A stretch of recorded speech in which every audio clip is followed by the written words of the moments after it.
Hello, class. Welcome back. First of all, I want to congratulate you. We are almost there, almost to the end. We only have 4 more chapters to go in the class, so you are at the final stretch. Keep it up. We're almost so close, right? All right, so this week we are going to look at chapter 12, Gender, Sex, and Sexuality. And make sure you keep an eye on your announcements page on Blackboard and the course schedule on there. Make sure, since we're so close to the end, keep up with those deadlines. And keep an eye out for when the chapter 12 quiz will be due for you.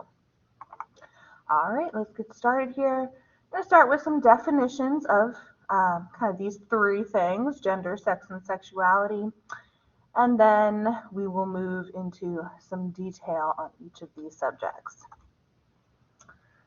So first, obviously all of these topics, right, gender, sex, sexuality, apply to all of us in some way. All of us define ourselves, our gender, our sexuality in different ways, and maybe different ways over the course of our lifetimes. So the way that we think of our gender frames the way we see the world, but the way other people, think of or interpret our gender or sexuality also affects the way other people see us. So gender and sexuality is certainly a major lens through which, we kind of interpret each other in our society.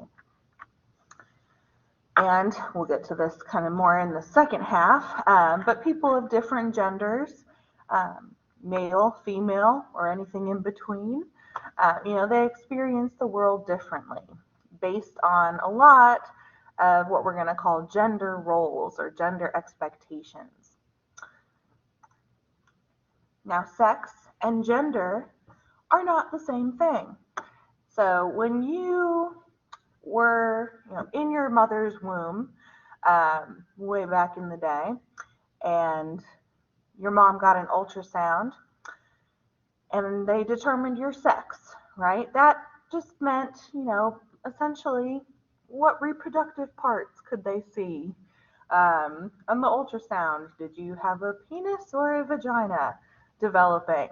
Right? So sex refers to kind of the physiological differences between the male sex and the female sex. That includes, first of all, and more obviously, our primary sex organs, right? Our reproductive system.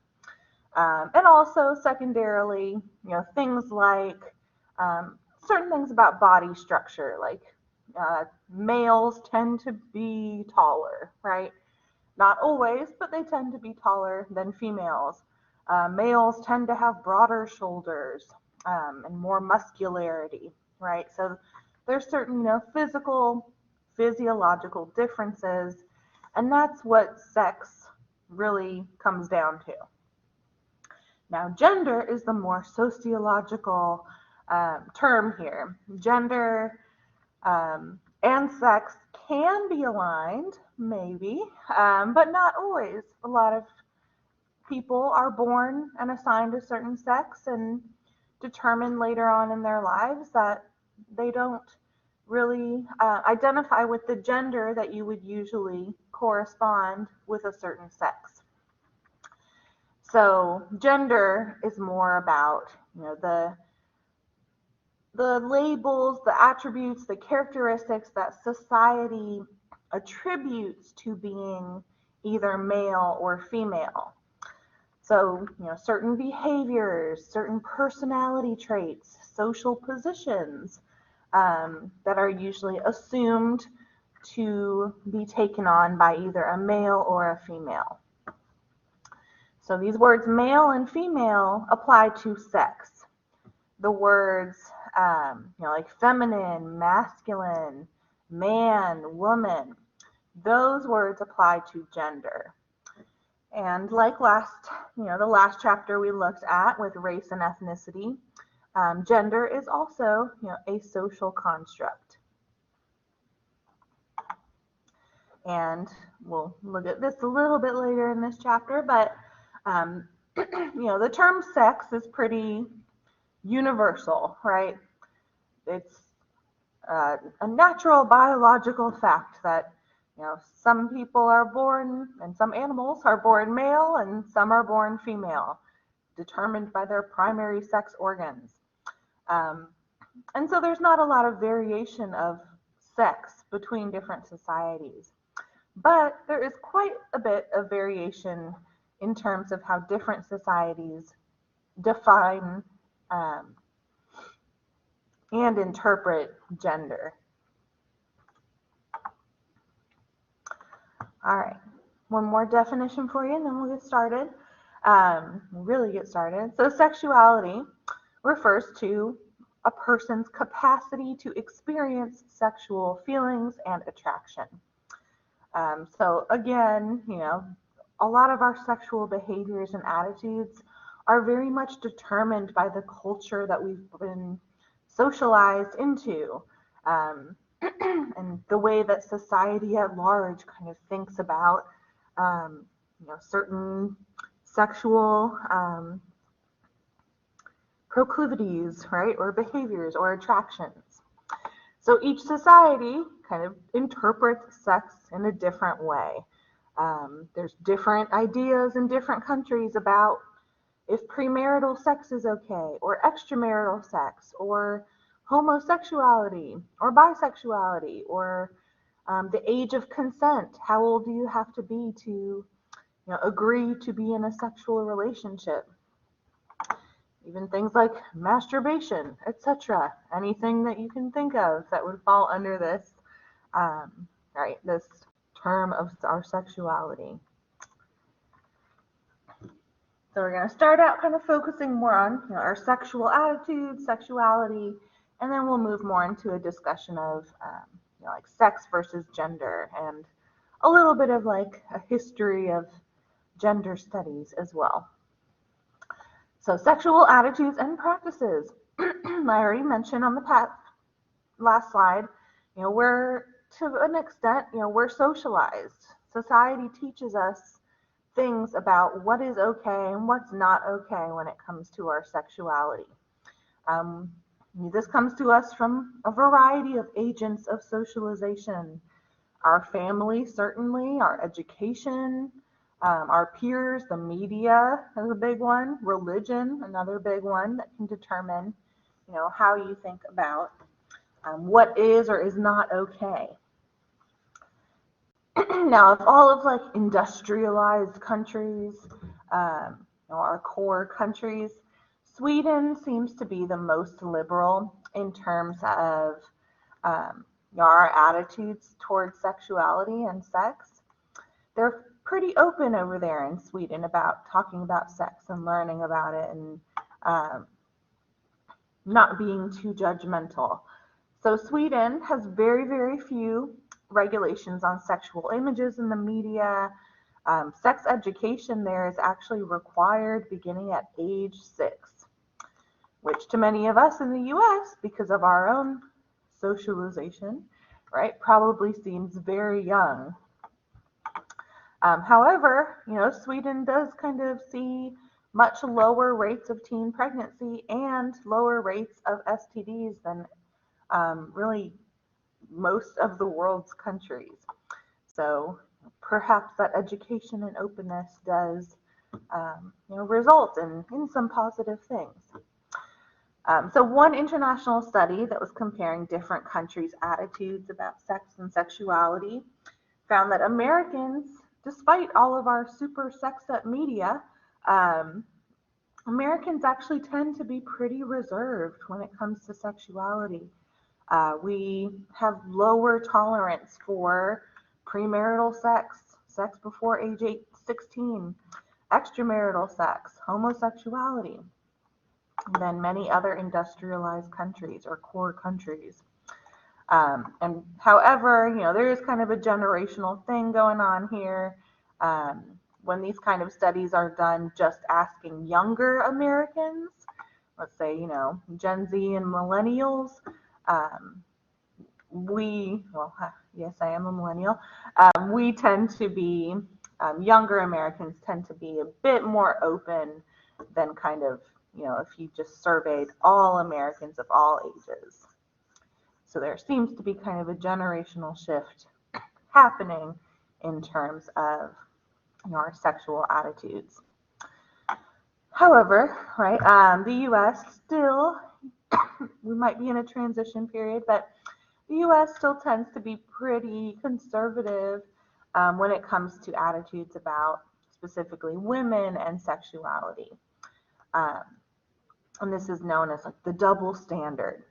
So essentially, how men, it's kind of assumed like men, want to get out there and spread their seed and be super sexual, and they just have an animal instinct to be attracted to, whoever they're attracted to, um, and to be more sexual and have sexual urges that are just natural.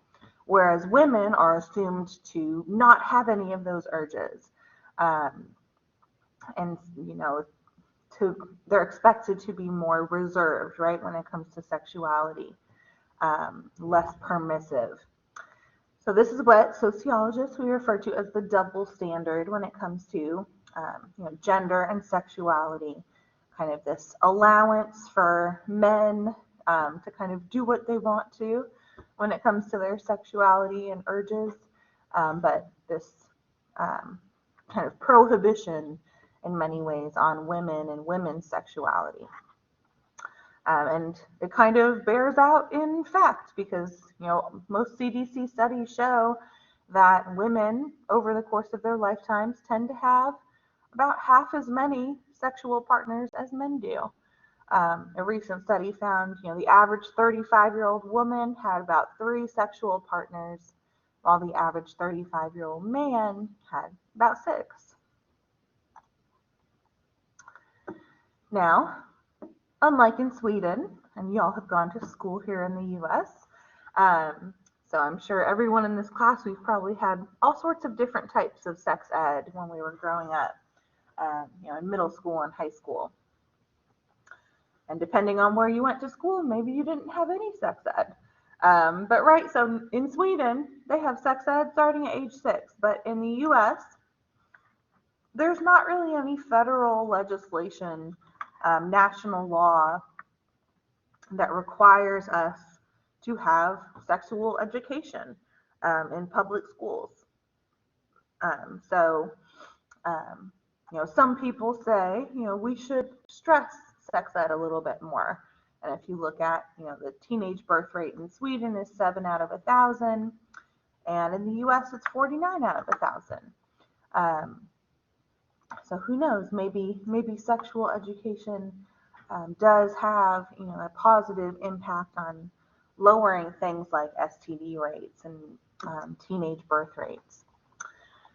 Now, the controversy in the US isn't really primarily about whether or not we should or should not teach about sex, but it's more about what type of sex ed is taught in our schools. And a big part of that revolves around the issue of abstinence, which is, saving yourself for marriage, not having premarital sex, right? Which has a lot to do with, our religious beliefs, and religion is a huge part of our socialization. And so if, you are of a strong religious belief that abstinence is important, that, many, especially Judeo-Christian religions, preach that and teach that sex should be saved for marriage only. And so it makes sense that this is something that is kind of controversial in our country, because we have freedom of religion, and there are some parents and kids who, want abstinence-only programs. And there's some parents and kids who maybe are not as religious and, want their children to be educated about, being safe if they do choose to have premarital sex. So a big part of the, controversy over sex ed is really all about, should we have abstinence-only programs? About 15% of Americans think that. About 36% of Americans think, abstinence is not important to teach and that you should just really focus on sexual safety, birth control and consent and responsibility. And then actually the majority of Americans fall somewhere between these two kind of extremes with an abstinence plus approach, which would be one where, the educator promotes abstinence and says this is probably the better route.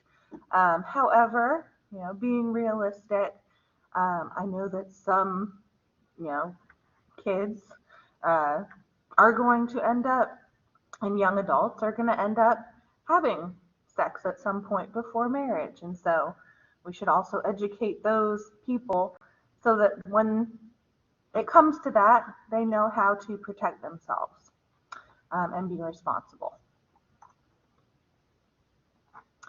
All right, now you got sexual orientation. And this list is definitely not exhaustive.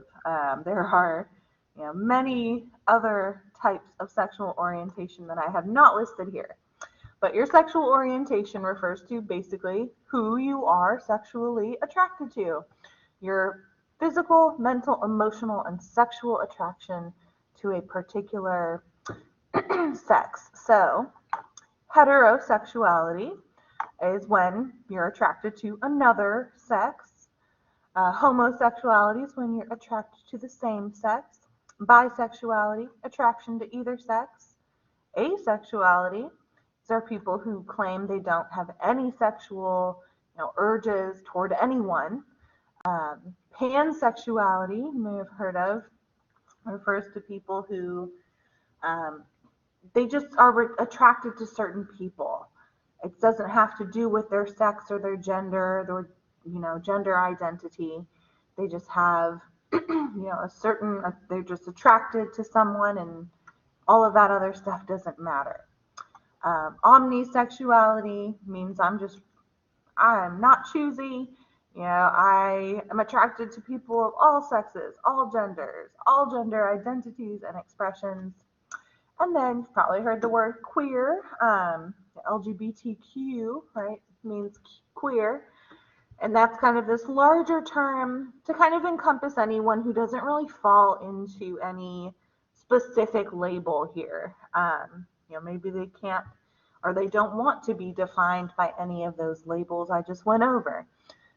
So it's more of like an umbrella term to describe, kind of a more broad kind of identity when it comes to sexuality. Now, these orientations kind of exist on a spectrum, so, like the word queer kind of details for us, there may be no specific term for every individual. And, also notably, just because you don't feel this way or you've never experienced these kind of feelings other than maybe heterosexuality, doesn't mean that there aren't people who do feel that way. And so that's kind of what this whole lesson's about. Even if you, determine that you are heterosexual, you will certainly work with people during your life who fall into another sexual orientation. You'll go to school with people. You may have people of a different sexual orientation in your family. If you're going to work into education or healthcare, the people that you serve in your employment, your students or your patients, we have to be understanding of and accepting that not everyone, falls into the same, sexual orientation bubble, I guess. So it's important to be supportive of people with, non-heterosexual orientations, even if we don't quite, experience or understand that ourselves. So on that topic, the U.S. Does tend to be a heteronormative society. Things have certainly gotten better since like 1950s and 60s, when I'd say it was a very heteronormative society. But there's still some things, about our society that kind of privilege, heterosexual people over any of those other terms we went over on the last slide. And heteronormative essentially means that there's kind of an assumption that to be heterosexual is kind of the right way, the normal way, and that anything that is not heterosexual is, kind of aberrant or abnormal. And it kind of assumes that, your sex and your sexuality should be correlated. So if you're born with female sex organs, a heteronormative society will expect you, number one, to identify as a woman for your gender, and for you to only be attracted to men. On the other hand, if you're born with male sex organs, heteronormative society will identify you as a man for your gender, and they'll expect that you'll only be attracted to women.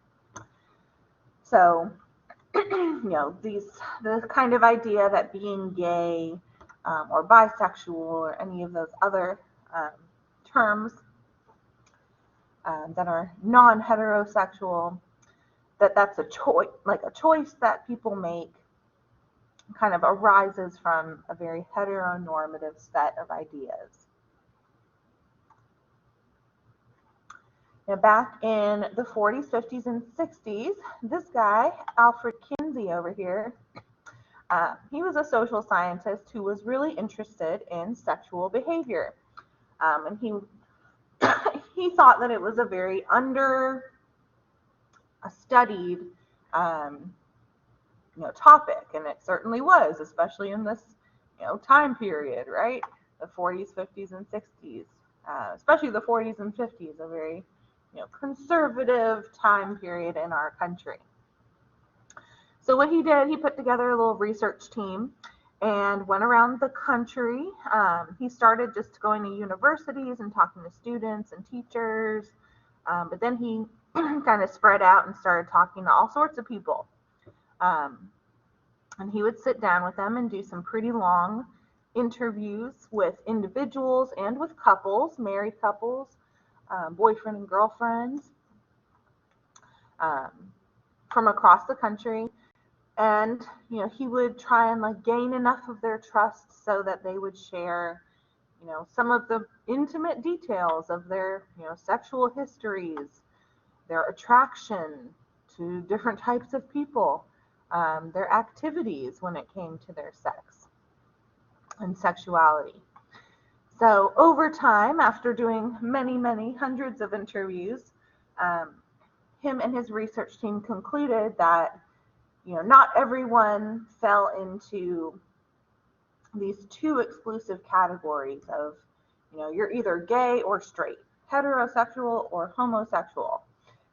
They found that actually, over the course of their interviews, it seemed like most people kind of fell between these two categories.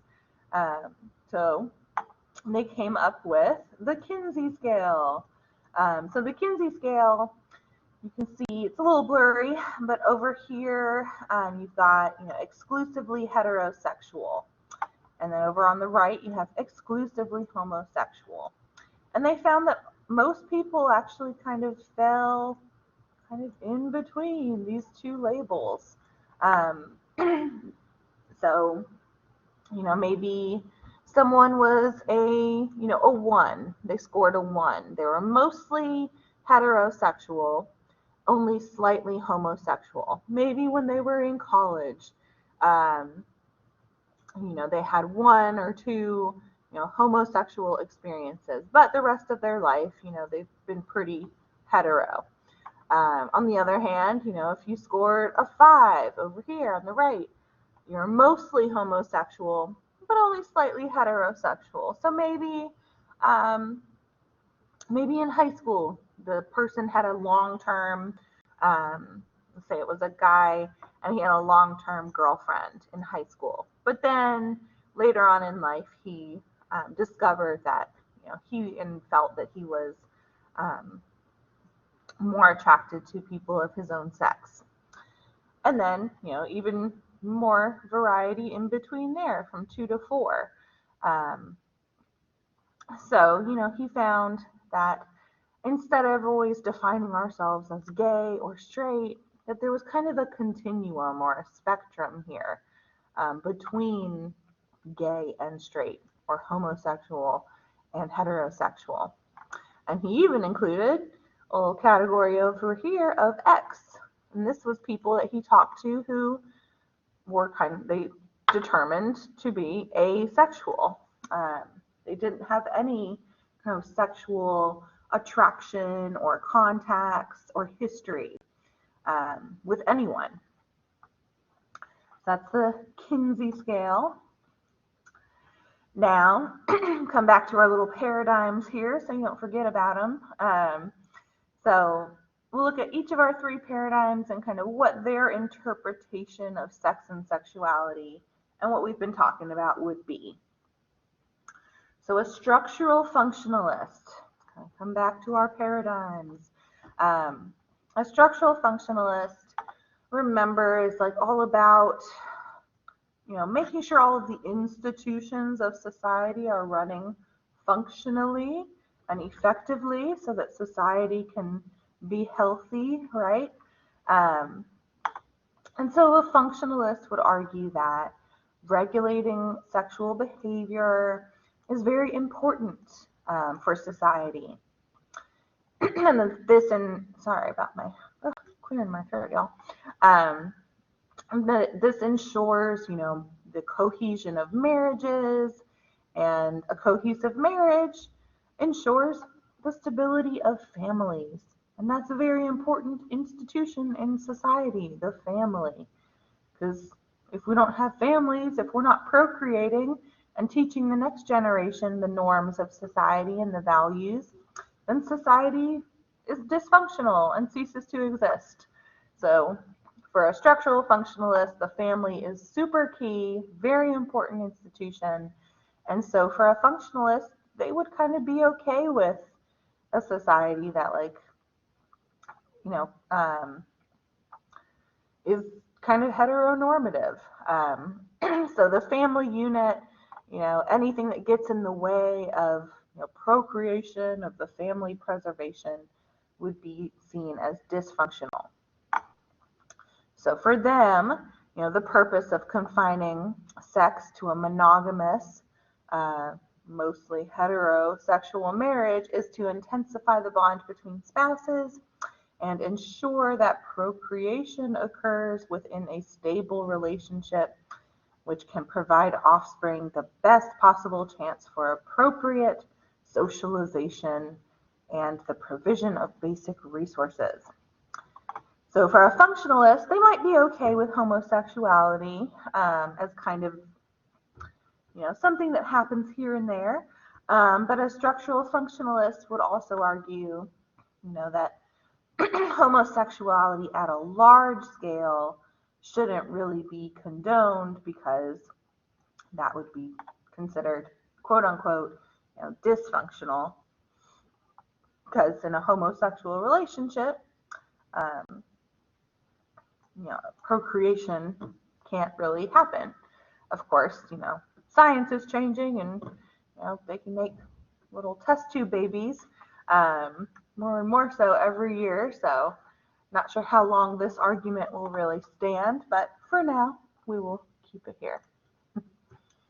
Now, conflict theory, remember, it's kind of based in Marx and Karl Marx's work, and kind of this idea that, there's always certain groups in society that have more power, and they tend to exploit the people who have less social power.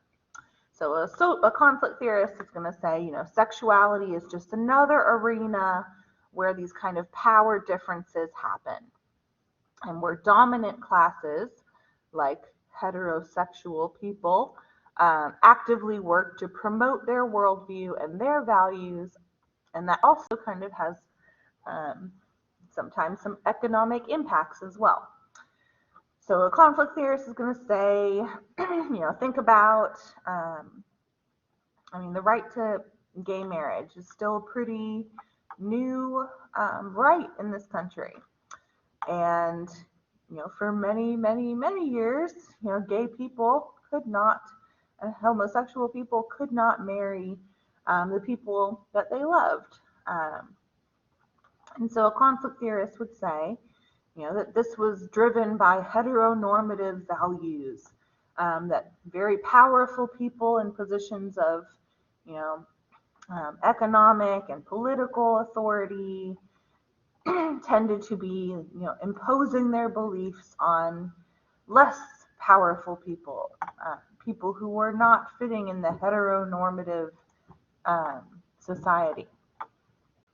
And it had a result of not only not letting them marry, but also, there's a lot of rights that come with marriage, like, entitlements, to retirement benefits, to 401k, to social security benefits, to medical insurance, to being able to visit your spouse in the hospital if they're on, their deathbed. So conflict theory, right, would kind of just interpret, our sexuality, sexual orientation as just another arena where power, comes into play. And symbolic interactionists would be focusing more on, our interpretations, the meanings that we associate with sexuality or sexual orientation. So, for example, back in 1973, the APA, the American Psychological Association, used to define homosexuality as abnormal and kind of a deviant disorder. And that kind of definition obviously is going to shape our social attitudes to homosexuality. It's called, a disorder, which assumes, it's something that could be cured. That was, that was a choice, or something, right, that with enough therapy, right, or medicine, right, something that could, be fixed. However, today, the APA has removed that definition and now says there's no connection between, a pathological problem with our brains and our sexual orientation. On the other hand, symbolic interactionists might focus on, slurs that are applied to non-heterosexual people.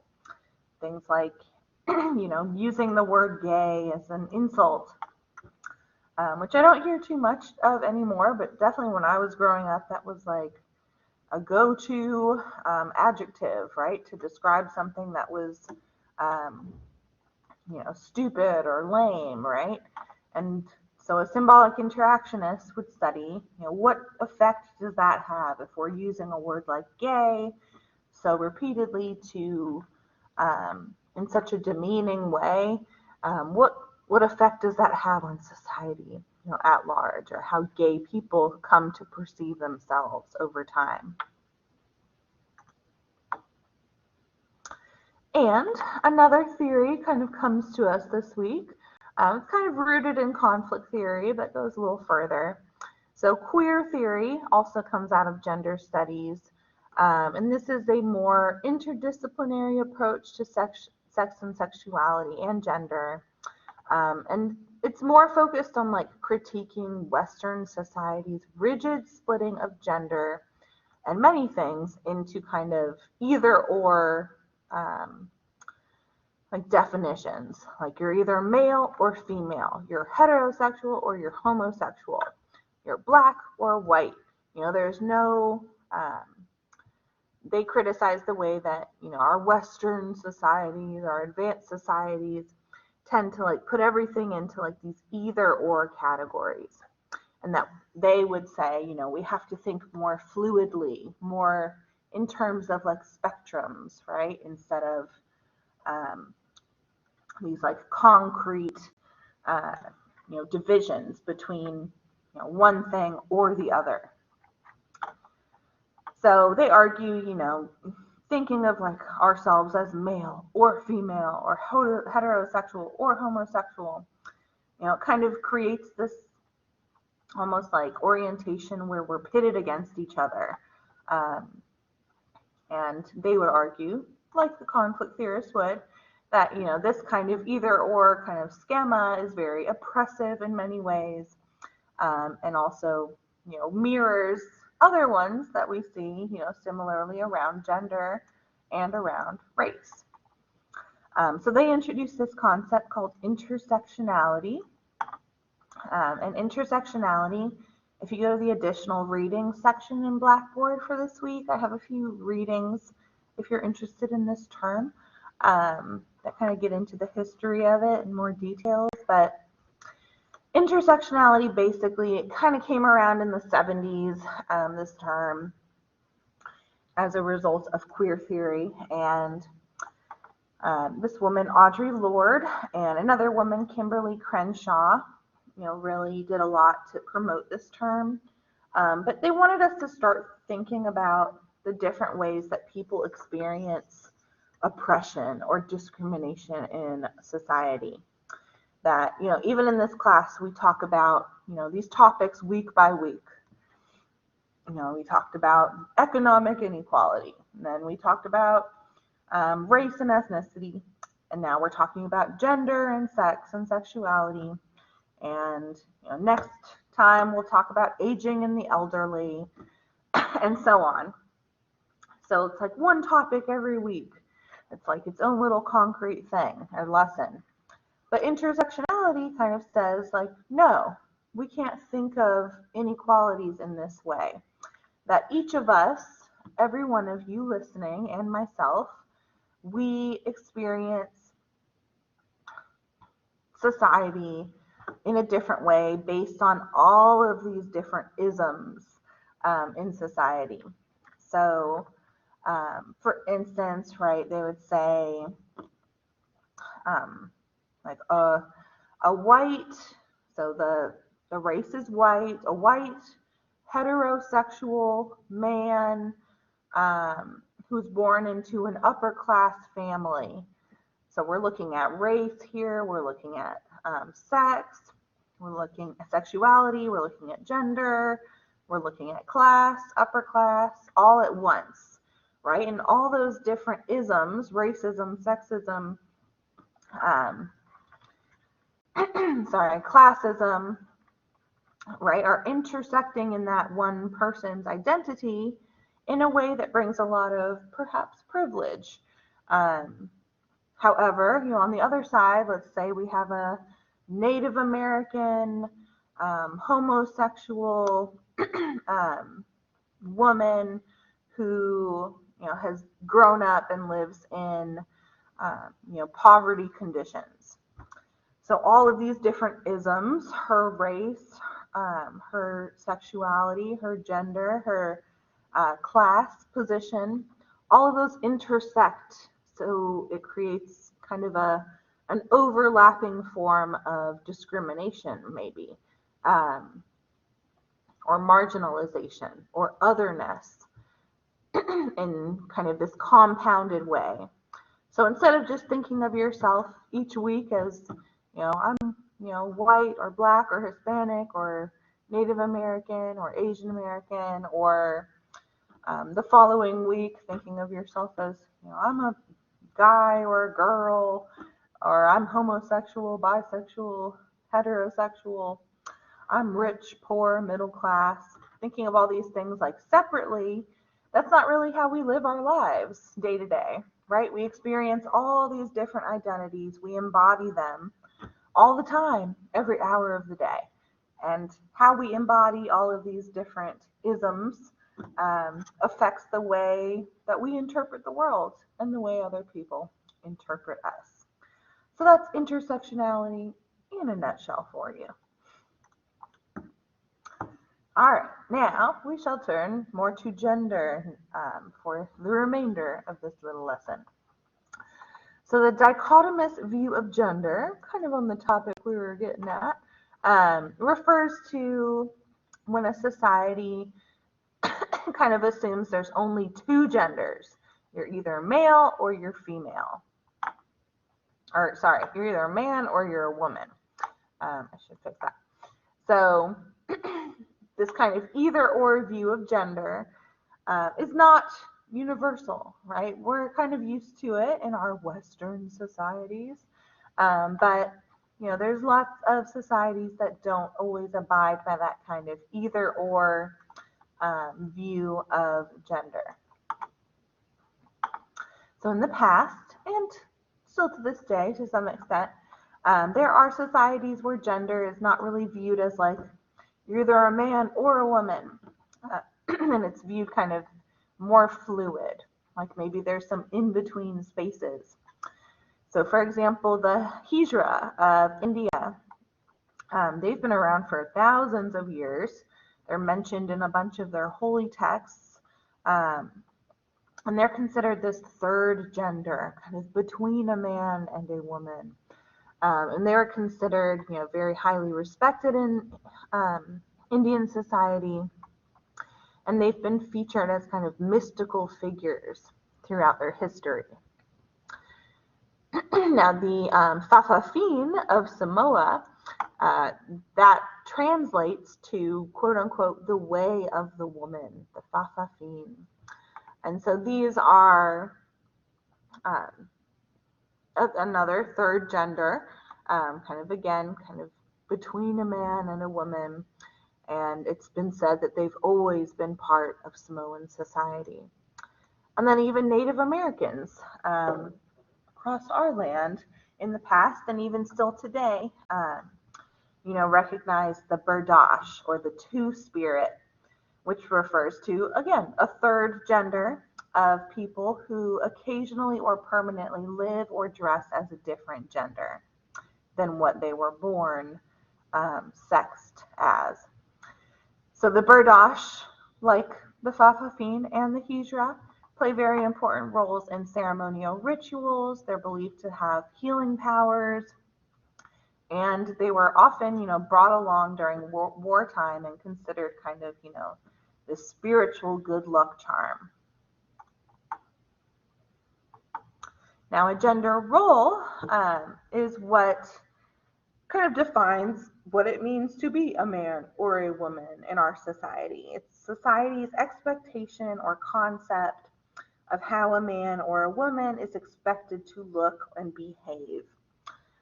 And this, we're drilled, these ideas are drilled into us very, very early on in our lives, so that we start thinking about, okay, to be male means you're a man, and if you're a man, that means you have to, act like a big boy. You have to be masculine, right? No crying. You have to be tough. You have to be a provider. You have to take care of others. You have to be strong, aggressive, dominant. Whereas if you're born a female, then you are, all right, society would expect you to be a woman, to be feminine, to be more passive, caring, nurturing, maybe more subordinate to men, right? So there's certain society sets certain norms, certain standards for us, and starting from day one of our lives, we start to understand what it means to be, a man or a woman in our society. And that starts maybe even before you're born, but certainly when we're little. Again, this is changing, getting better perhaps, over time. But, even still, there's kind of a gendered correlation. Like if you find out someone is having a baby girl, this assumption that you should buy them something pink. If they're having a baby boy, then you should buy them something blue. So even just the colors of gendered colors start really early. And then when, you start buying toys, a lot of our toys that we play with as kids were very gendered. Um, Not to say there are not exceptions to these rules. Certainly there are. But, even still, little boys, right, tend to be bought, more active toys. Toys that promote motor skills and aggression and competitiveness, and even like solitary play. So things like a truck or a toy gun or superhero figures. And little girls tend to be bought toys that are more about, fostering, caring, nurturing, little baby dolls, social proximity, playing with other people, and role play. So things like dolls or play kitchen sets or dress up apparel. And even when we grow older, a lot of occupations tend to be dominated by either women or men later into our adulthood. So even still today, men tend to be overrepresented in, occupations like law enforcement and the military and politics, whereas childcare and healthcare and social work still tend to be jobs that are performed by women. Now, our gender identity is the identity that our own internal perception of our own gender. So like I said early on here, right, we might be born and the doctor says, oh, that's a male, I have a little penis, or, that's a female, I have a reproductive system with a vagina.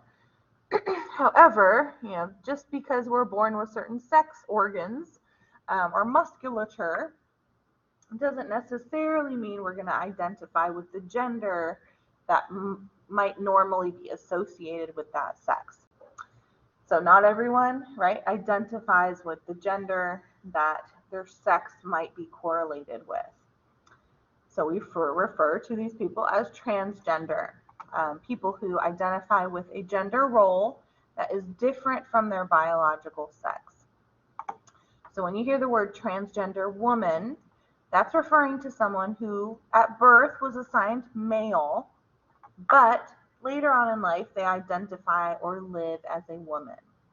And a transgender man is a person who was assigned female at birth, but identifies or lives as a man. Now, determining the exact number is even still today kind of difficult because not everyone wants to, volunteer that information about themselves. However, most estimates show about less than 1% of our overall population identifies as transgender. And not all transgender individuals want to or choose to transition. So there's a whole spectrum of, choices that someone might make if they, if they identify as transgender. So there's a whole range. Maybe they might just change, their haircut or their name. They might ask you to, refer to them as a different pronoun. Maybe they'll go a little further and actually want to change their gender on, their driver's license or their official documents. Or, they might choose to go through, physical or medical procedures in order to really, affect their physical or sexual characteristics to bring it more in line with how they feel.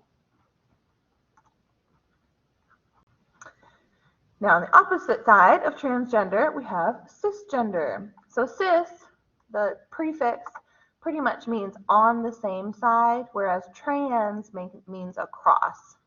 So if you're cisgender, that means like the sex you were assigned at birth, you identify with the gender that you would, correspond with that sex. So if you were born a male and you consider yourself a man, you're cisgender. If you're born a female and you consider yourself a woman, you are cisgender. Now, the term gender dysphoria is more commonly used today to describe transgender people. So it identifies people who are who identify as the gender that most people would not assume that they are. Now, over time, back to like our symbolic interactionist view of terminology and descriptions, the way that we talk about transgender people has changed, especially over the past 30 years or so. In 2010, the APA, the American Psychiatric Association, used to refer to transgender people as having a gender identity disorder. However, in 2010, they changed that term to gender dysphoria. And the argument is, calling something a disorder is kind of stigmatizing or othering. It kind of implies that, someone has a sickness, they're diseased or unhealthy, they need to be cured. Whereas dysphoria kind of just describes like an incongruence. Somebody's sex just doesn't align with the gender that they think or feel that they are. Similar to this, in 2019, the World Health Organization used to use the term gender identity disorder, and they changed theirs to gender incongruence to be, again, less kind of stigmatizing.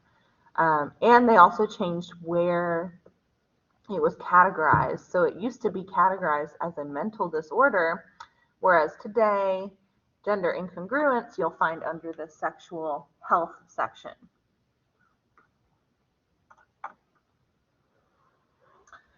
Now, heterosexism refers to kind of when a society, institutions in society, tend to privilege heterosexuals over other sexual orientations.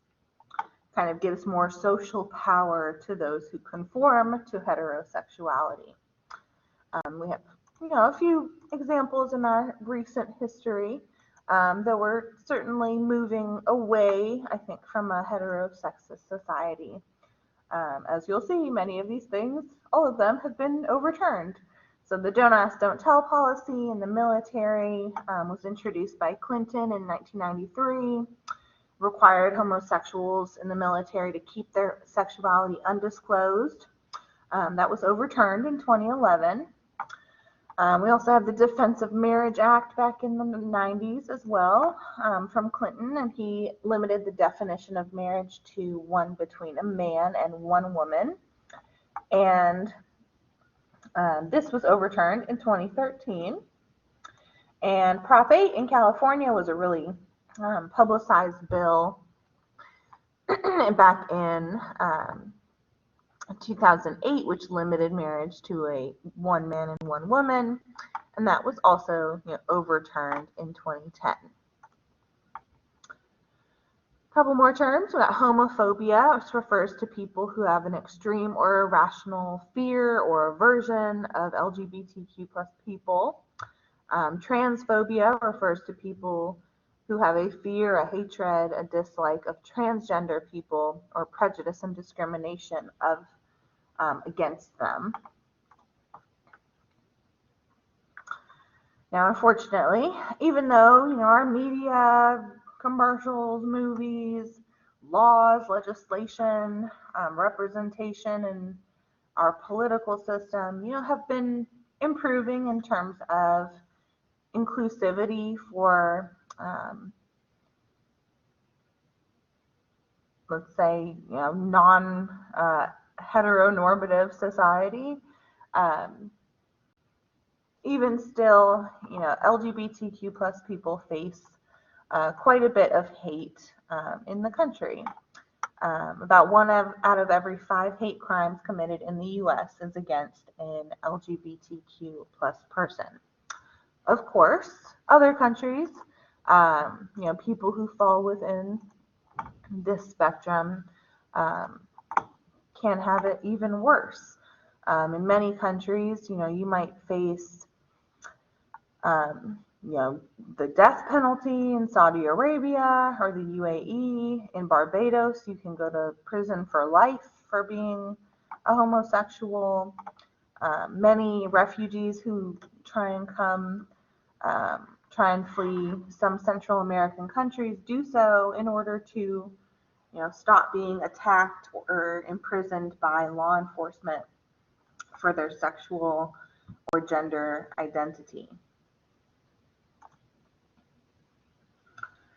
So in the US, again, things are not perfect. We're working toward it. But in the 60s and 70s, actually in the US, every state criminalized same-sex acts. The military had the power to dishonorably discharge service members or veterans who were found out to be gay. Law enforcement agencies could investigate and detain you if you were gay or suspected of being gay. If you've ever heard of like the Stonewall riots, police kind of regularly raided bars and nightclubs that had reputations of letting gay people dance together. And then there were a whole slew of like public decency laws that basically allowed law enforcement to arrest people for, not dressing how they should, for failing to dress in clothing aligned with their, biological sex. So even still today, even though, now we can have gay bars and, there are laws against discriminating against people if they are gay or for their sexual identity or gender identity. Even still, transgender workers still report unemployment rates at twice the rate of the whole population, and are 4 times more likely to live in poverty. Transgender individuals are twice as likely to become victims of hate crimes. 70% of transgender or gender non-conforming individuals report experiencing discrimination from a healthcare professional. And suicide attempts for LGBTQ youth are 4 times greater than for the population of youth as a whole. Now, a lot changed in 2015 when it came to particularly like heteronormativity. So in 2015, you may know, the Supreme Court ruled in a famous case called Obergefell versus Hodges. That's a quiz question up there. So you can see kind of the before and after picture here. So before the Supreme Court ruling, all of the states in yellow over here on the left was where you could not get married as a gay person in the country. However, after the Supreme Court ruling, gay people were allowed to marry each other in any state across the entire country. So the Supreme Court in 2015 in Obergefell versus Hodges claimed that the right to marry is a fundamental right for all citizens, regardless of their sexual orientation, and that, quote, couples of the same sex may not be deprived of that right and that liberty. There's another case more recently here in our state of Georgia. So in 2020, the Supreme Court ruled in the case Bostock versus Clayton County, Georgia. And Bostock was an employee of Clayton County, and he was terminated. He was fired from his job when his job found out that he was in a gay recreational softball league. And Clayton County, they said, they fired him because it was unbecoming of a county employee. Well, he took that case to court. He said it, violated his rights for them to fire him for something he was doing on his own time away from work. And so the Supreme Court ruled with him. They said that, according to the Civil Rights Act of 1964, you can't ban or you can't discriminate in the workplace based on sex or sexuality, gender identity, or sexual orientation. Now, sexism, another term, refers to prejudiced beliefs that value one sex over another. So, of course, all these gender roles, gender stereotypes kind of form the basis of sexism. Sexism varies in its level of severity depending on what country you're in, what state you're in, what city you're in, what town you're in, what family you're in. Um, but in some parts of the world, as we've kind of mentioned in chapter 10, there's some parts of the world where women are really strongly undervalued, and girls might not be given the same access to nutrition or healthcare, education. Um, and even in the US, even though we have lots of legislation and laws that protect against discrimination based on our gender, sex, there's still some lingering inequalities around us. Now, as I already mentioned, a lot of this gendered socialization is kind of communicated to us through a lot of these agents of socialization, like our family, our education, our peer groups, and the media. So I already kind of touched on this, but right, our family certainly teaches us about gender starting early on, maybe even before we're born. Lots of people have gender reveal parties or baby showers. The way that parents decorate, a baby's room can often be very gendered. And even, once we're born, there's a lot of research that shows that parents socialize their sons and their daughters kind of differently. Usually girls are given a little bit more latitude than boys to step outside their prescribed gender role. So like if a girl wants to play soccer, right, or even, flag football, that's okay. But if a boy wants to join the ballet, that might still be kind of looked down upon because it's outside that gender role. At the same time, greater privileges are often given to sons, maybe a later curfew, less rules about what he can or can't wear, who he can or can't date, than maybe a daughter might get. And even our household chores might be gendered. Girls tend to be asked to help with the quote unquote womanly duties of the household, like cleaning dishes or folding laundry or vacuuming, things that revolve around being neat and caring. Whereas boys, tend to help with the lawn work and take out the trash and things that are a little bit, require more toughness or more strength. And then even on top of all that, we as children learn a lot about gender in our society by looking to our parents and how they interact with each other, how they communicate and make decisions in the household.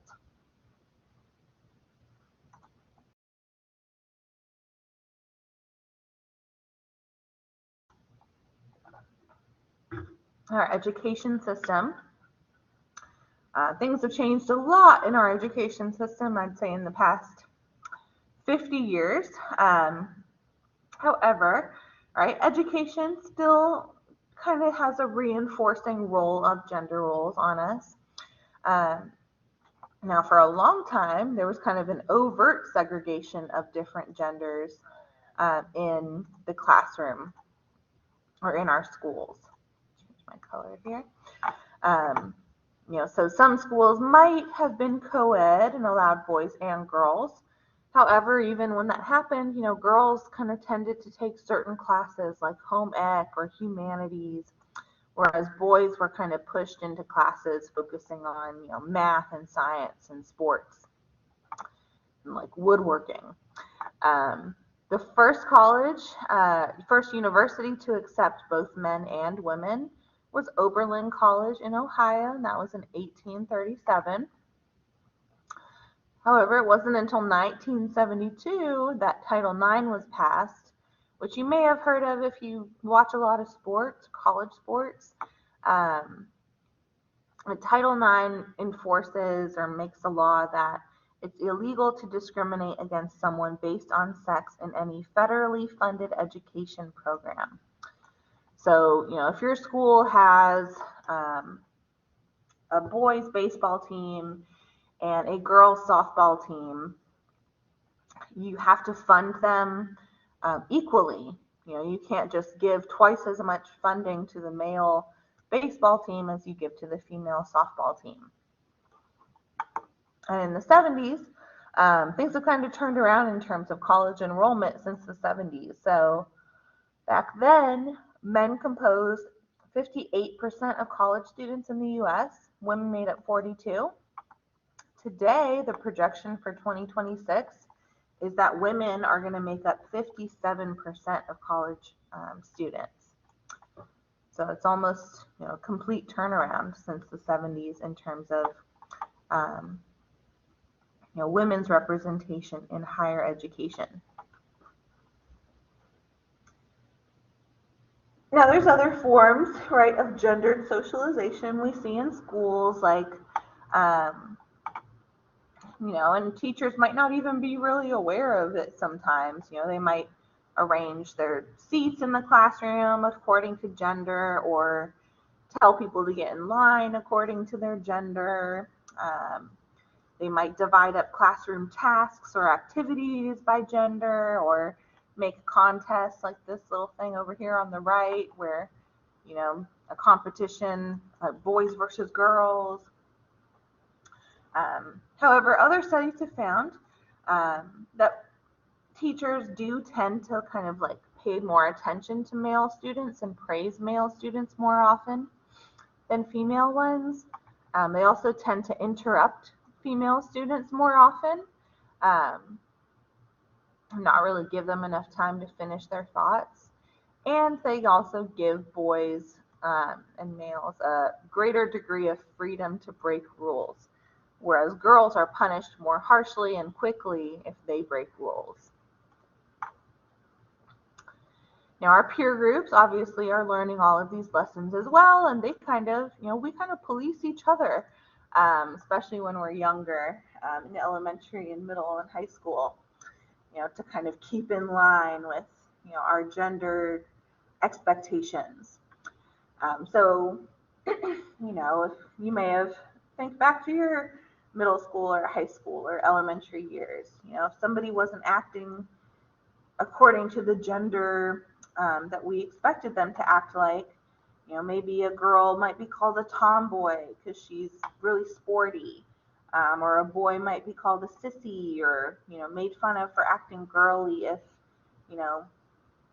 he likes to play, hopscotch at recess instead of football. And our media, of course, plays a big role in our gender socialization as well.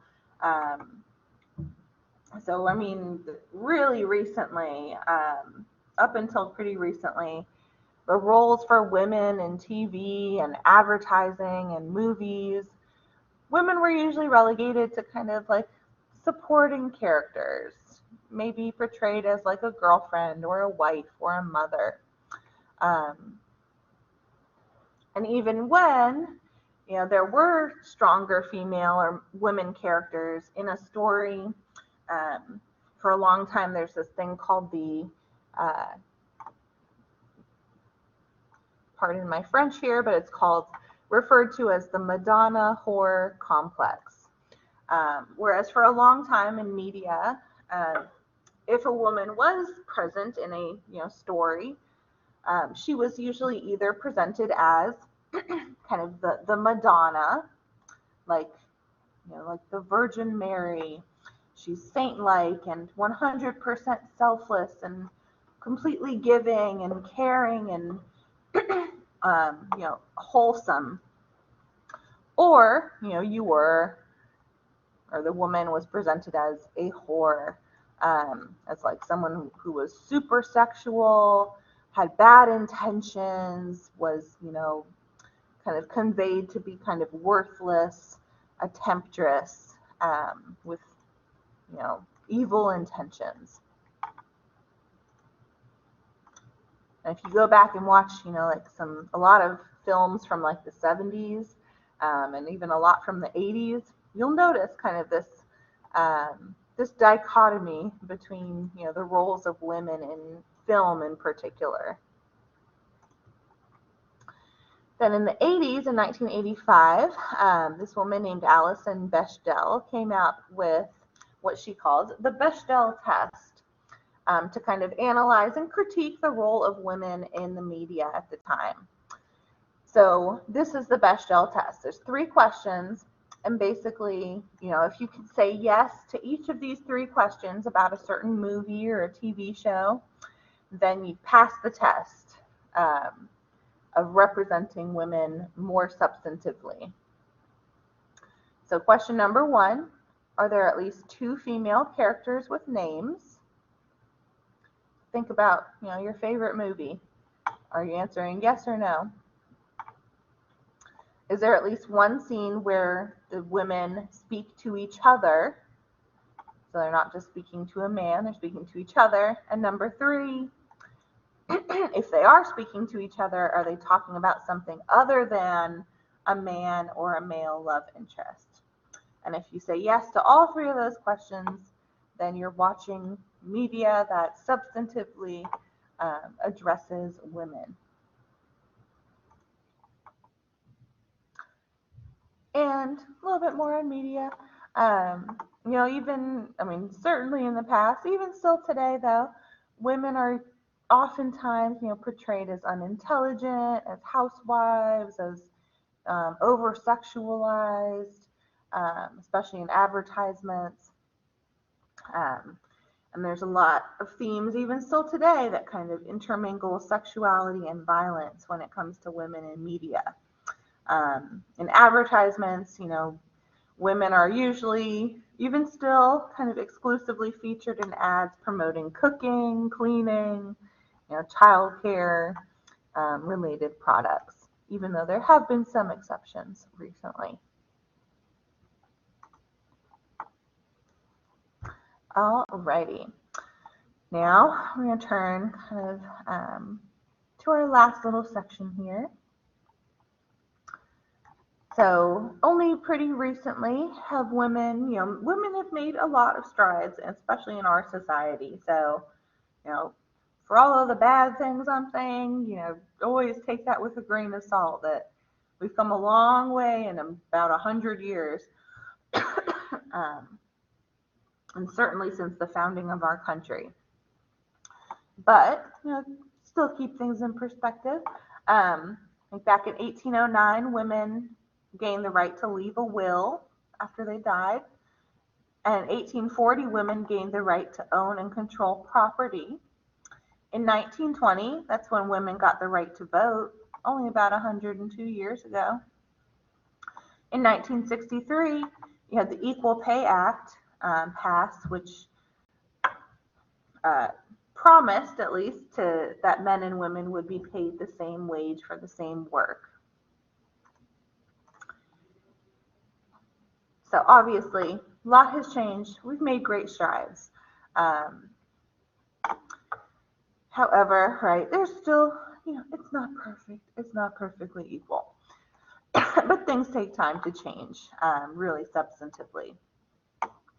But even today, men tend to outnumber women in really authoritative, more powerful, more higher earning jobs. Beginning of 2021, a record number of 41 of the world's largest 500 companies were run by a woman, which sounds like a lot, but that's actually only about 8%. However, much better than in 2001 when it was only 2 companies out of 500. And then even today, this should actually be 3. Even despite the Equal Pay Act, women's employment still does not guarantee an equal pay to man's pay for the same job. So the most recent statistic is that women tend to make about 83 cents to a man's dollar. And women also take on a disproportionate share of, unpaid housework. Women still tend to do a lot of the work at home, even after they get off of their, real jobs and in the working world. and this is called women's double duty. So you get off your first shift, which is your 9 to 5 job, and then you come home and you have to start your second shift of work, which you don't get paid for, right? There were a lot of organizations in the 80s and 90s. There was one called Wages for Housework that fought for women to receive some sort of guaranteed compensation by the government for their unpaid housework.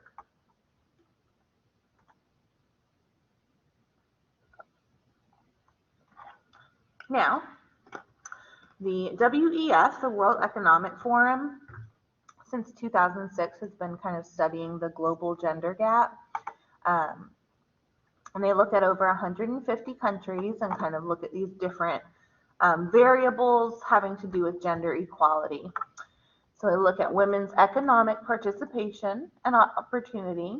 They look at women's educational attainment, women's health and survival, and women's political empowerment.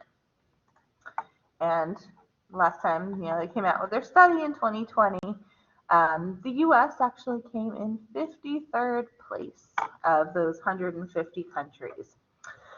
So even though, we have it pretty well off in the U.S., especially compared to even our own history and a lot of other countries, there's some countries who rate even better than we do. In fact, about 52 countries. So they found that while the U.S. has essentially achieved equality in education and health, women in the U.S. still fall behind when it comes to our economic participation and our political empowerment. All right, now we're going to take a quick historical view of the waves of feminism, and then we'll be wrapping up here. So we're going to look at, it's typically said that there's 3 waves of feminism. The first wave went from 1840 to 1930. The second wave lasted from the 60s to the end of the 80s. And then the third wave kind of started in the 90s and still going on today. So the first wave, again, 1840 to about 1930, kind of really got kicked off in 1848 with the Seneca Falls Convention in New York. And you can see kind of their whole list of attendees over here. Notice there's quite a good number of men in attendance as well, supporters of women's rights there. But when they were at this convention, they signed something called the Declaration of Sentiments, which kind of was a play on the Declaration of Independence, which you'll see here in this excerpt of the intro. We hold these truths to be self-evident, that all men and women are created equal, that they are endowed by their Creator with certain inalienable rights, that among these are life, liberty, and the pursuit of happiness.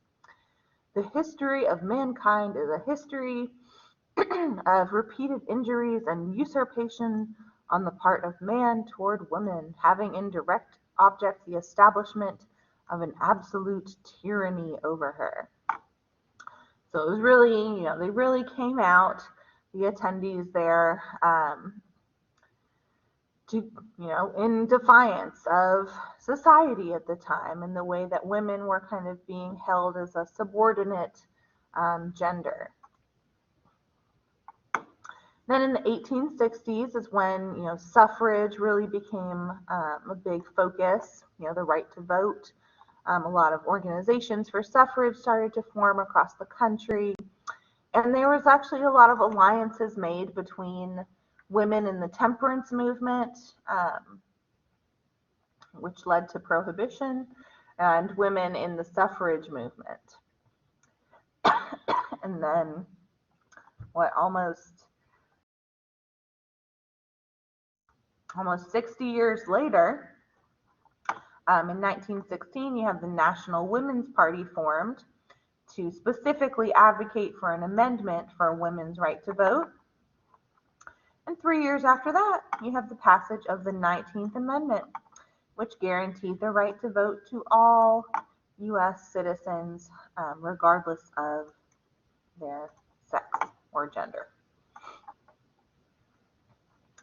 Now, there was a big critique of the first wave of feminism. Certainly, they made a lot of great progress for the women's movement. However, the main critique was that it was a movement really by and for white women. So in 1851, at another women's convention in Ohio, this black woman named Sojourner Truth, she was a freed slave, a former slave. She eventually actually became a preacher. But she stood up at this convention and made a really brief but very powerful speech that really brought to light the racial inequalities that were being ignored at the time by the women's movement. White women were really in the leadership positions of first wave feminism, and they tended to just kind of assume that whatever problems they faced were the same problems that all women, non-white women, were facing too. But Sojourner, kind of said there's a bit of a double standard going on here. She was kind of saying you all are not really speaking for all women. So there's a really good little speech. I put a reenactment of it up on Blackboard in the video section. I think it's only like 2 minutes long. So I encourage you to watch the whole thing. But this is kind of how it starts. She, points out into the audience at a guy and a man and says, "That man over there says that women need to be helped into carriages and lifted over ditches and to have the best place everywhere. Nobody ever helps me into carriages or over mud puddles or gives me any best place. And ain't I a woman?" So it's referred to as the "Ain't I a Woman" speech today. And it goes on, and it's pretty powerful. I hope you all log into Blackboard and check that out. So I certainly don't do it justice. All right, our next wave of feminism is second wave feminism, starting in 1960, going to about 1990. And second wave feminism really revolved around, now we have the right to vote, okay? So now, what were women going to fight for? So they thought about their role in the household. They wanted to demand to join the workforce and have equal pay. And they fought for a greater expression of women's sexuality and reproductive rights. So this wave was really kicked off by a book called The Feminine Mystique by this woman, Betty Friedan. And she wrote that and published it in 1963. And here's a little quote from that so you can get an idea where she's going here. So it says, "The problem lay buried, unspoken, for many years in the minds of American women. It was a strange stirring, a sense of dissatisfaction, a yearning that women suffered in the middle of the 20th century in the United States. Each suburban wife struggled with it alone. As she made the beds, shopped for groceries, matched slipcover material, ate peanut butter sandwiches with her children, chauffeured Cub Scouts and brownies, lay beside her husband at night, she was afraid to ask, even of herself, the silent question, is this all?" So, she's really talking about, again, kind of the white woman's experience in the 60s in America, where women now had the right to vote, but there were still so many rights and privileges that women didn't have. And even if a woman got an education, it was still kind of assumed, well, eventually you'll settle down, you won't worry about a career, or continuing to grow and learn. You'll get married and have kids, and that'll be the rest of your life. And so Friedan was kind of just critical that was kind of the only option available, seemingly, for women at the time. I also have a little video about her book on Blackboard if you want to learn a little bit more about that. So then 3 years after Friedan's book came out, In 1966, we have the creation and foundation of NOW, the National Organization for Women. And this group had a whole lot of new priorities for the feminist movement, like banning employment discrimination, maternity leave rights, child care centers, tax deductions for child care expenses, equal and unsegregated education and job training opportunities for poor women. And in 1965, we had the Equal Employment Opportunity Commission, which granted women more access to jobs.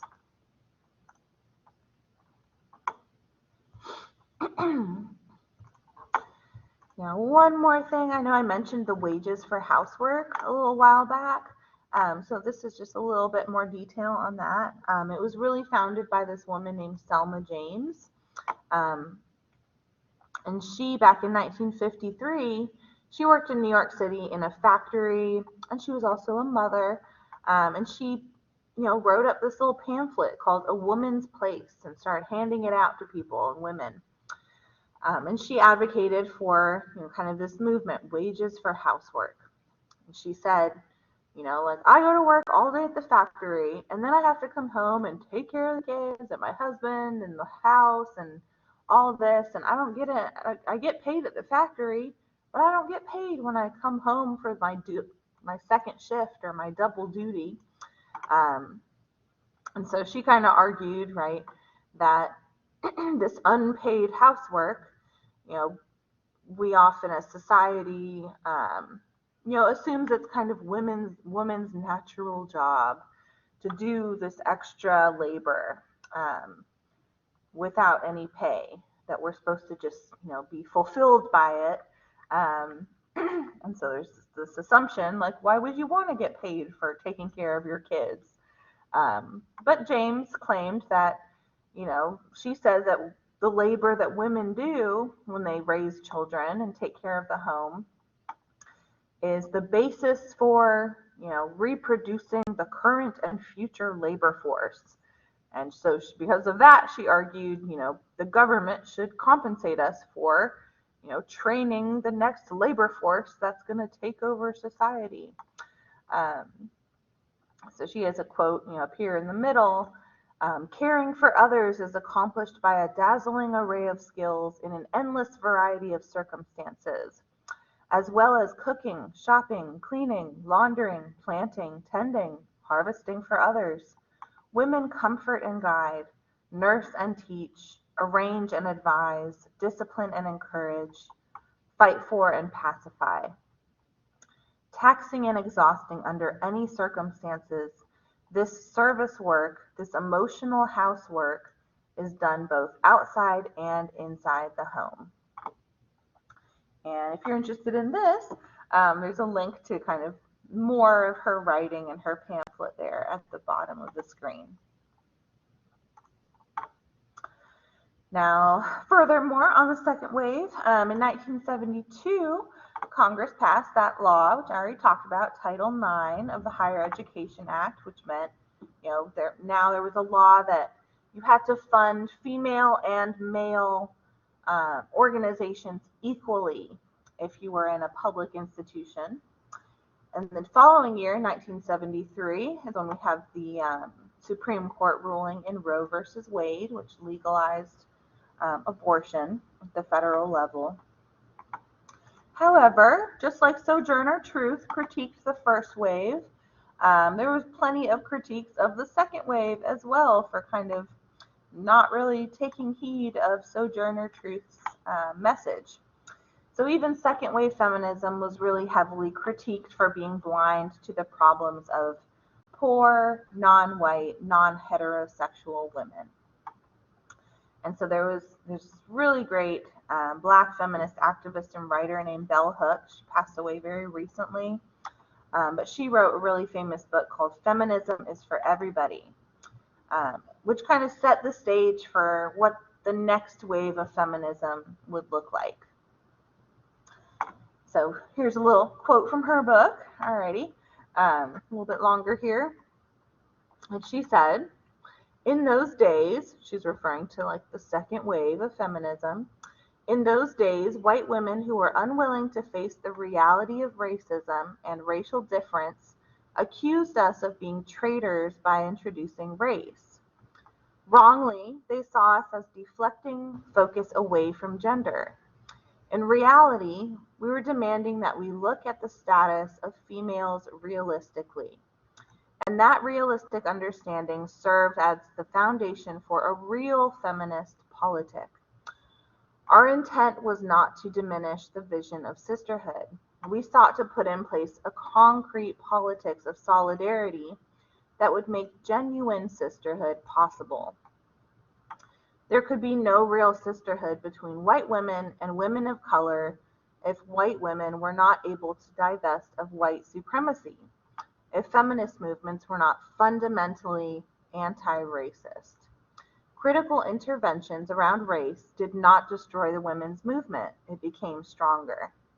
Breaking through denial about race helped women face the reality of difference on all levels.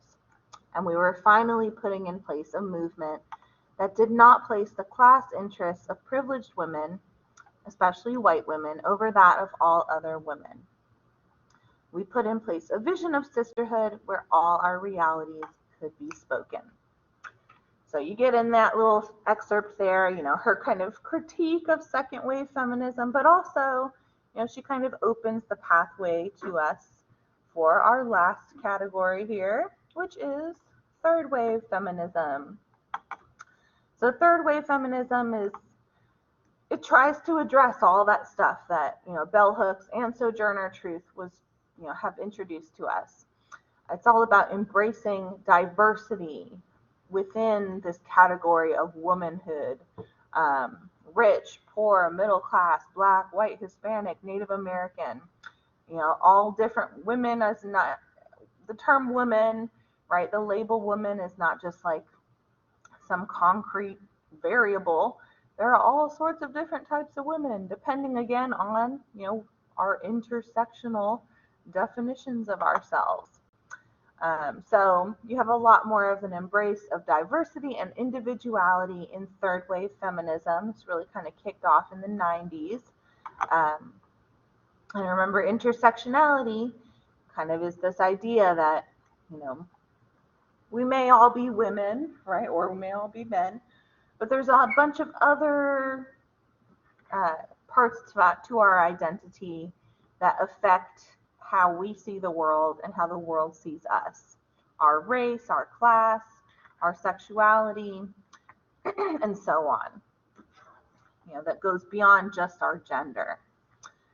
So, when you talk about third wave feminism and intersectionality, sure, you'll talk about gender, but you also bring into the discussion issues of sexuality and race and socioeconomic status and ethnicity and religion and our sex and our age and our ability, and how all of these different parts of us and definitions of us kind of create these overlapping and interdependent systems that affect our perception of the world, and perhaps the ways that we're discriminated or oppressed or disadvantaged. So third wave feminists tend to put, unlike the other two waves, there's not as much of an emphasis on political activism here. The emphasis is more on personal empowerment and social change. So for instance, a second waver might just say, oh my gosh, there's a pay gap, and men are making way more than women are even still. Whereas a third waver might say, well, there is a pay gap, but let's look at why. Maybe the way that we're socializing girls in school is having an effect on their pay later on in life. So, the most highly lucrative employment fields are in the STEM fields, right? Science, technology, engineering, and math. And so if we really want to address this pay gap, we need to start changing how we're socializing girls and women and encouraging them at younger ages to get into this kind of stuff. into science and engineering and math and technology. And if we change that, then we can address the pay gap, maybe 15, 20 years from now. All right, almost there, y'all. We just have to come back to our paradigms one more time. So now we're going to see what our paradigms think of gender. So structural functionalism, you may have already guessed it, for them, again, they want the institutions of society to function so that, we can be a healthy society. So they would say, gender roles, they had a role, they have a reason. They were established back in the hunter-gatherer days where, men went out and hunted and took care of their responsibilities outside the home, and women gathered, the fruits and the berries and took care of the domestic responsibilities.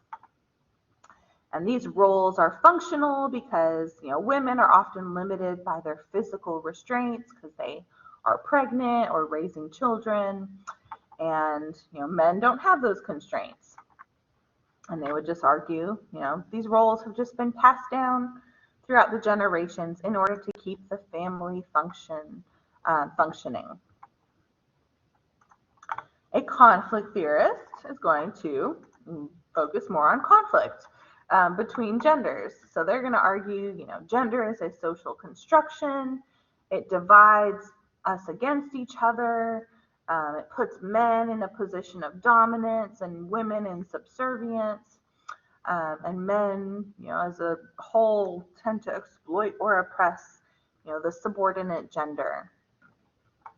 And then there's some even, more extreme versions of conflict theory looking at gender here, like Marxist gender theory would say, the antagonistic role of the capitalist and the worker, remember the bourgeoisie and the proletariat, is kind of mirrored in the antagonistic relationship between men and women, where women are kind of like the worker and the man is the owner, because women tend to be dependent on men for their means of living. And then Marxist feminist theory would argue that the role of the nuclear family itself perpetuates male dominance, and kind of has a strong critique of patriarchy and patriarchal society, where men are kind of viewed as like the head of the household, or as more valuable than women. There's a video I linked to here. You can find it on Blackboard as well. It's a really interesting video of the Mushu tribe in China. And it's called, The Last Matriarchy. It's about a 20-minute look into their society. And it's a society that's entirely run by and revolves around like women. And like property is handed down through the women of the family. And the grandmother of the family has like the ultimate respect and reverence. So I hope y'all will check out that video. The Unit 3 discussion, this will be one of your options to write about, this video right here too. And brings us to our last slide here. So the symbolic interactionist interpretation of. So a symbolic interactionist, if they were studying gender, they would, again, be very focused on like the interpretations that we put on gender and the meanings, and how we act it out. So they would pay a lot of attention to like gendered symbols around us in our day-to-day lives, our interpretations of like gendered interactions. There's, a whole study of research within this kind of field called doing gender, which kind of like interprets gender as something that we perform. Gender is not something we are, but it's something we learn to become and to perform. So over time we learn like, all right, to be a girl means to be feminine and means to be all of these traits over here in the pink box. Or to be a boy means to be, masculine and all of these traits in the blue box. And a symbolic interactionist would also put a very heavy emphasis on the social construction of gender and the fact that like we link certain behaviors like submissiveness or aggressiveness to specific genders, and how there's nothing really quite, there's nothing necessarily natural to that linkage. It's something we are taught, that we're socialized into as a whole, as a society. Over time, our culture, right, kind of promotes some of these lessons, many of these lessons to us over the course of our lives.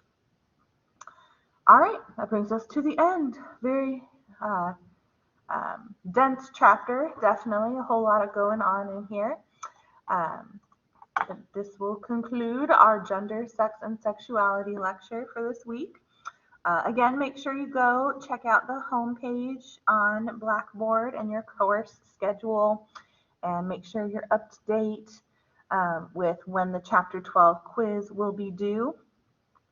And also, since we are kind of edging in toward the end of the semester here, make sure you go check out your grade book. If you have any zeros on there, and you want to make up any work, please reach out to me. I'm happy to work with y'all, especially if it means, you getting an A, which I want you all to get. So have a wonderful day, a wonderful week, and if you have any questions or concerns, do not hesitate to reach out to me. All right. Talk to you all soon. Goodbye.